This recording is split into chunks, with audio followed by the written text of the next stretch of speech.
Snakes, my name. Oh shoot. Hello, Snakes. My name is Dante, and today it is Podcast Tuesday once again. And well, we got something. So we got some more spoilers this time for what is it called? Oh yeah, Murders at Karlov Manor. Basically a set that's basically um, Pluto with like Ravnica and stuff. And yeah, that's cool. Uh, but yeah, let's just go into our combo first of all. And it is oh combo where is there?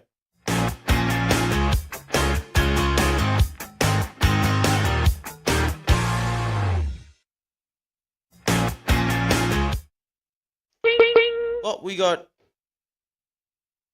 Emery, Chromatic Sphere, Mirror Spy, and Urza, giving you infinite card draw. So with Mirror Spy, you can whenever you cast an artifact, you can untap a creature. So Emery, you can basically tap to cast a Chromatic Sphere from the graveyard. When you can cast a Chromatic Sphere for 0 mana using Urza. And when you cast the Chromatic Sphere, untap Emery.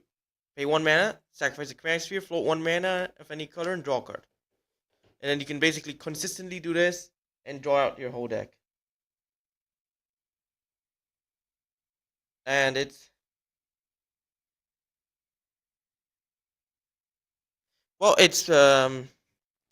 yeah, doesn't it's not an infinite mana combo, but it's an infinite storm, and it does like and it draws your whole deck. Basically, that's the combo. Really cool. What do you think about it? So yeah, that's basically our combo of the week. Now it's time for a non-bow, and it is non-bow.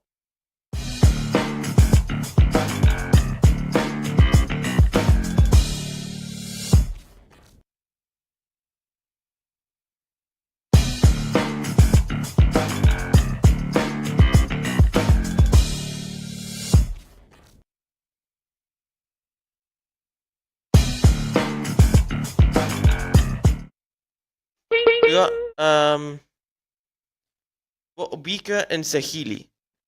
It's not really a non-bow, it's just something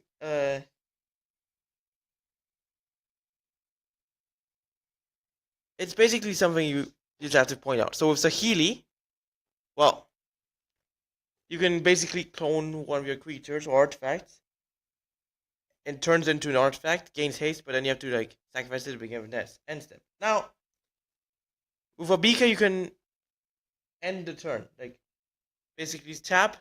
The player whose turn it is can choose to end the turn, you know? So if you're using on yourself, then you can end the turn so the token won't sacrifice on your end step. But it will sacrifice in the opponent's end step. So yeah, it's just well, it's just very good. But I mean, I didn't, I didn't even remember this commander actually existed. But yeah, just don't try this. I mean, it's not really that good. All it does, it would allow you to extend a token to like to your opponent's turn, but doesn't do much. That's the non-bow of the week. Let's go to our number 10. This isn't ranked or anything. This is just some cool spoilers that I want to show you guys. New mechanics and stuff. Explain them. Let's go to our number 10. And we got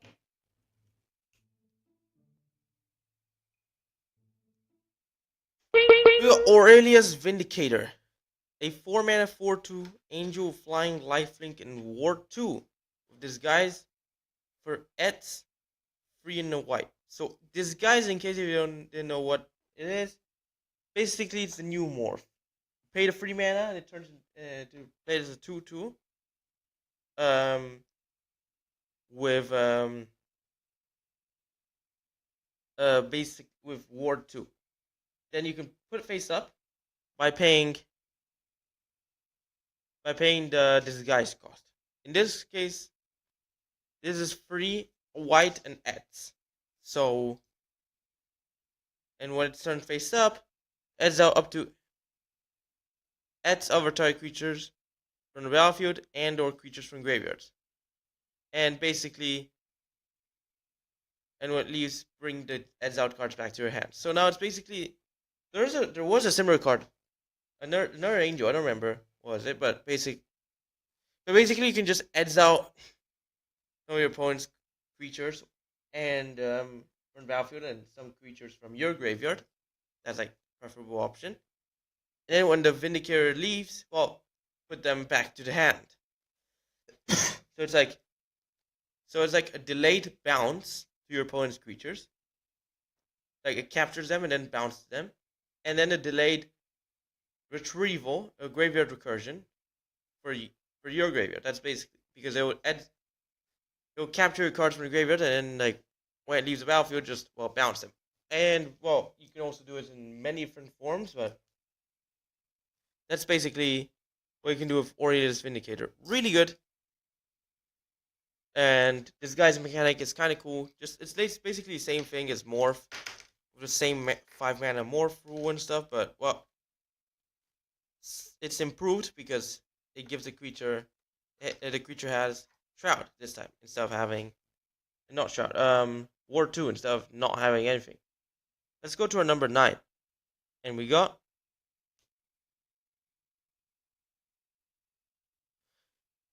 Case of the Ransacked Lab. Well, we got new enchantment type, Case. Now it's an enchantment that basically it's like a saga in the format. So first you have ability 1. So now the ability 1 is static, always happens. So instant sorcery spells you cast cost 1 less to cast. Now to solve this, so basically this is a ability that happens like in your end step. Like there's a condition that needs to be met. In this case, you have to cast 4 more instants or sorceries this turn. Now if unsolved, so basically, and when you cast your 4th like instant sorcery this turn, then basically it solves then the case is solved. The case will solve itself at the beginning of your end step. And when it's solved, it gains the extra ability, which is whenever you cast an instant sorcery, draw a card. What do you think of this? Yeah, really cool. Well, honestly, very cool that there's an enchantment type or that you basically need to meet a condition to gain extra abilities, and that and it still has like a few abilities. So yeah, really cool. Similar to like the to like to the class enchantments and in the saga. But yeah, let's go to our number 8, and it is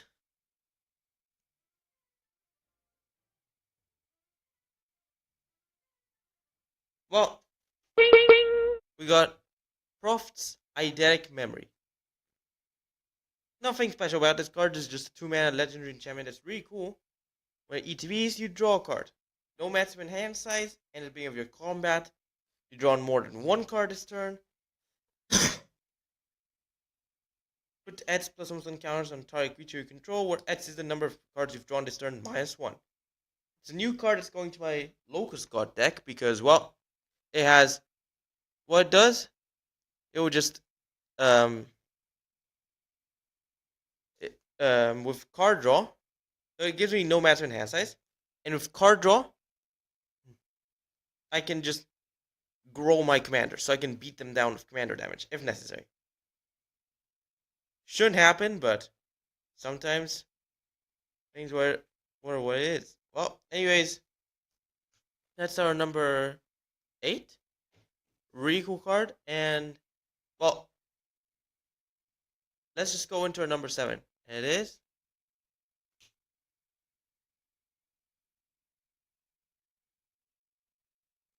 now suspect is a new state or something in which, well, a creature can be suspected, and it stays that way until something remove its suspicion or when it dies. Now, Barbed Servitor is a 4-mana 1/1 construct with indestructible, ETB suspecting. Suspecting it, well, basically what it does, gives it menace and cannot block. So it encourages the creature to attack because it's going to be hard to block, but also you cannot block with it. Kind of like gold. It's just interesting card, and you could try. If you can remove its suspicion, then it can be very good because you can use it as a blocker. Because when it gets hit, you can make an opponent lose that much life. So it's basically like a stuffy doll or something like that, you know? And when it deals combat damage to player, you draw a card and you lose life. So basically, if it connects, then, well, it deals them 1 damage. You also take 1 damage, but you draw a card. It's indestructible, so it cannot die, but if they block it, then they gotta pay the extra life. You know, it's just, they have to lose a lot of life to, well, stop you from drawing a card. So yeah, what do you think of this card? I think it's just gonna be another bulk rare, especially since it's like a 4-mana card. Like, this was 3 mana. This would have been much better. But 4 mana, maybe standard. Heck, I doubt even if standard's gonna play this card, because I don't know. It's just, well, best way to do it is with a combo. Like you have a combo or something to just deal it damage or something, you know, to just hit the opponent. I don't know. People are gonna find a way to break this card. I can tell you this. But if they don't, then yeah, it's because of its high mana cost. But anyways, that's our number 7. Let's go to our number 6, and it is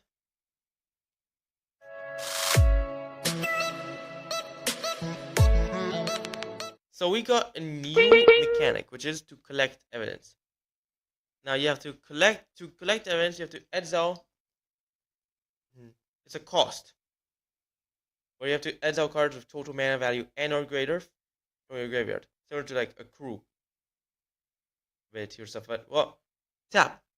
Collect evidence free to add 1 mana of any color. It's a 2 mana artifact that, well, it's a mana rock, but when you add a mana, you can put an unlock counter on it, and you can sacrifice it to surveil free and draw free, but only if Cryptet has 5 or more unlock counters on it.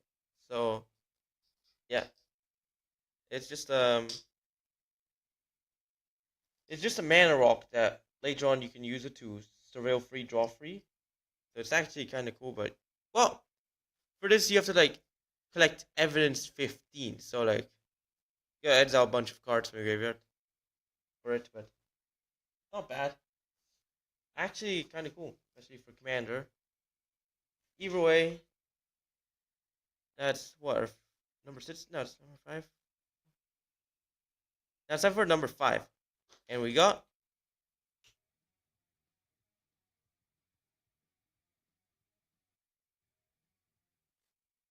Kaya returns as the sole planeswalker in this set. Get it? She's the only one in this set, and also she's Spirit's Justice, number 4, 4 mana, free loyalty, legendary planeswalker Kaya.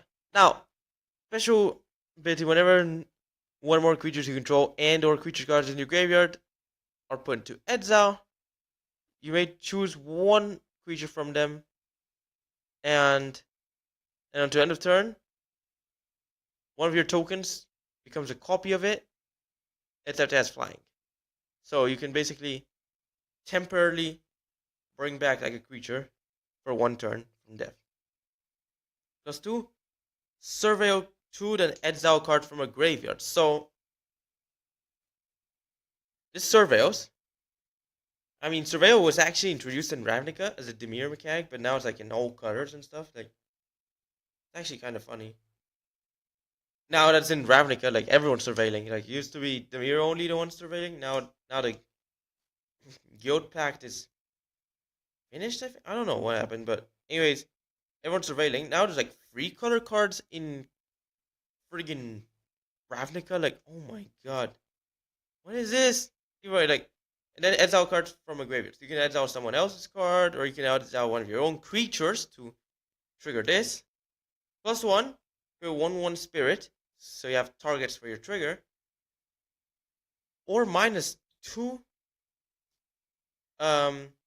you can exile one of your creatures and exile one creature from each of your players. So you can so basically exile one creature from everyone, basically, including yourself.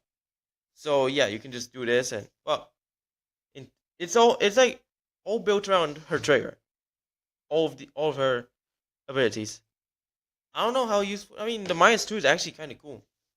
Like, the issue is you have to exile, but the issue is you have to exile one of your creatures. So if you don't have a target for that, then well, you just can't do the -2. That's the issue. Well, you can target the spirit. What are your thoughts on this? Highest Spirit's Justice, new Planeswalker in the set. Now it's time for number 4. And it is.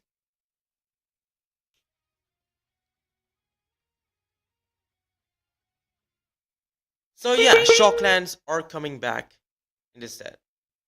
And I've mentioned this in another podcast, so why mention it again? We got a new land cycle also coming in this set. A new Surveil land that basically have basic land types. Like, this is like mountain plains. Elegant parlor, by the way. And so basically you have two basic land types. Enter tapped. ETB Surveil 1. So basically, like, that's a new type of land that allows you to surveil one of ETBs. Really cool. They're actually fetchable, so, and we're getting them in enemy color, and I think ally color as well, but I'm not entirely sure. But yeah, this is a new land type. You think this is gonna be seen playing modern or something like that? Let me know in the comments. Use surveil lands. Maybe the blue-red one might be used in Murktide region decks. I'm not entirely sure. Maybe the only issue with these lands are that they enter tapped, not untapped. So, like, there's no way you can get them untapped. That's the issue. But it's not bad. Let's go to our number 3. And it is.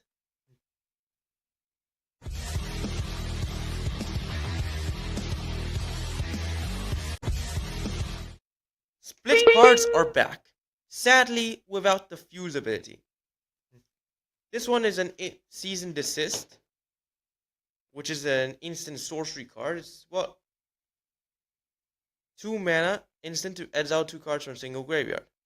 And target player gains 2 life and draw a card. Draws a card.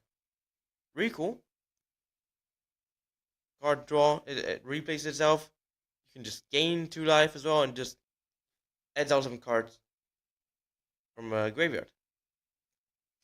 And Desist, a 6 mana board wipe that destroys artifacts and enchantments. Honestly, Seize might be useful. Like, I mean,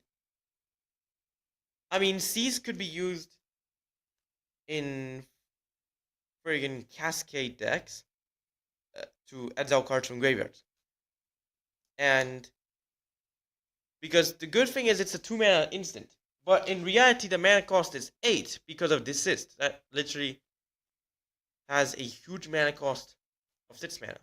So this is 8 mana in hand, but you're likely to use a Seize ability. You're not very likely to use the Desist. And Desist, maybe Desist in Commander. Like, you play this in a Absan deck, but, well, that's Seize and Desist. A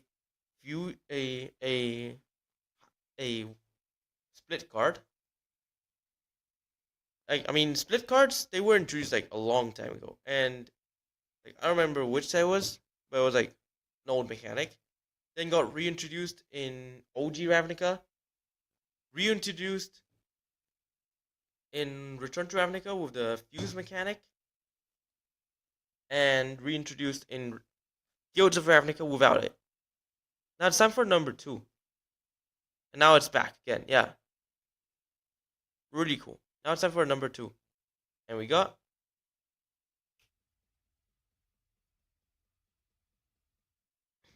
new artifact land. That is also a clue land. Yup. Scene of the crime. Enters tapped.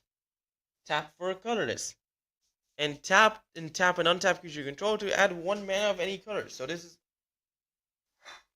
a land that can just add a mana of any color, but you have to tap one of your creatures. I mean, this could be useful in friggin' what is it? Oh yeah, affinity decks. They always be tapping their creatures for random stuff.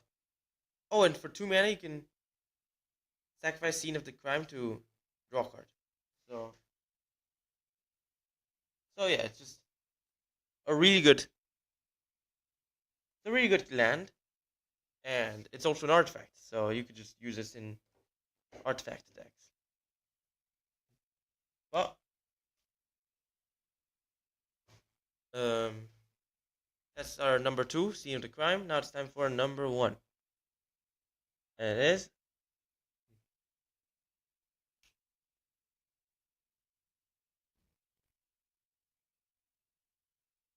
well, rest in peace, Evolving Wild. Well, we got Evolving Wilds and Terramorphic Expanse. We got a new common land that basically functions like an Evolving Wild, but better. Escape Tunnel.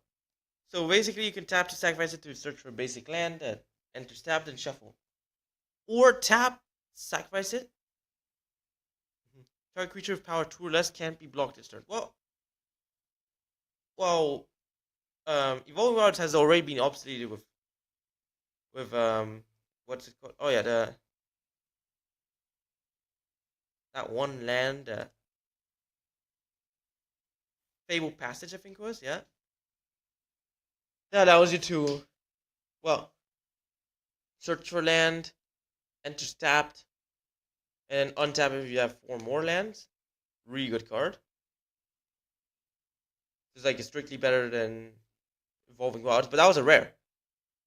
And now it's not even in standard, so yeah. I think Evolving Wilds was in standard. And maybe Terramorphic Expanse, I don't remember exactly, but well. And I mean, you couldn't use that in Pauper because it wasn't common. And in Pauper now you could use like Evolving Wilds or cards like that. But now you have something better because there's basically Evolving Wilds, and also can be used as a mini one-time Rogue's Passage. But yeah, either way, it's not. It's actually a really cool card. Anyways, congratulations. You've reached the end of the podcast. So why don't you like and subscribe and follow if you enjoy? Share friends. Stay tuned for videos, streams, and podcasts. Podcasts will be live every Tuesday, so stay tuned to them. Watch my other videos too. Thanks for watching. Hope you enjoyed it, and bye.